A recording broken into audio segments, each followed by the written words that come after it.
I love sports, and we're in the middle of football season. Whether you're cheering your team towards the playoffs or a bowl game, it's a really fun time of year. And I thought it'd be a fun comparison to look at what teams need to consider and what we need to consider in our lives. Because no one talks about problems when you're winning. It's when you're losing that those issues get uncovered. This very first one, longtime coach.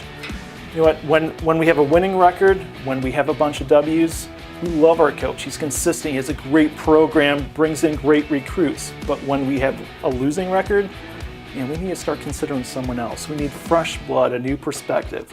That's just like here in our personal lives, in our finances. We've always done it this way. It works, or we've always done it this way. How much credit card debt do we have? Where's the money going? That's what we need to consider.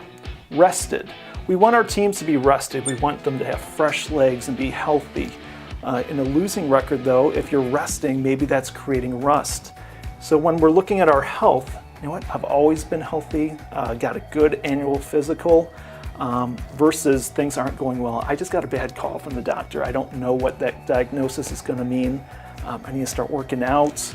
Or what life insurance should I be considering if I'm not around? How is my family going to live and be supported without me? Matchups. Sometimes they're good, sometimes they're bad. Let's look at our budget. Are our expenses exceeding our income?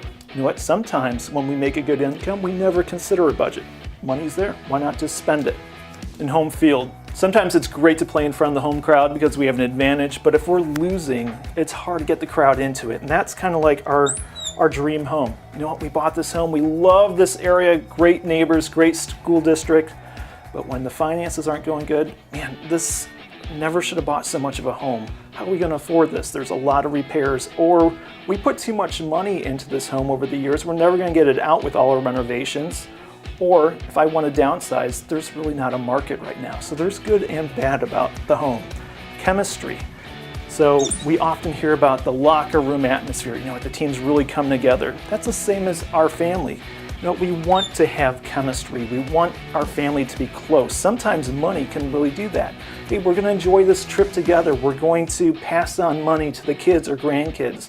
And it really brings everybody together. We want that legacy. But it can also rip a family apart. And that very last one, game plan. You hear what a coach often in the end of an interview say, we had a great plan. We executed. All the X's and O's were right in place. But sometimes the game plan can be predictable. They knew what we were doing before we even snapped the ball. That game plan is just like they know what my wishes are. So think about this in our finances, and this is really important.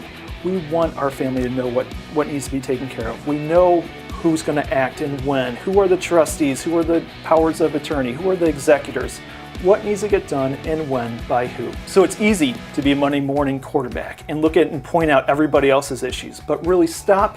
Take a second, survey the field, see what's going on in your own life, make those adjustments now so that you're on the right side, on the winning side.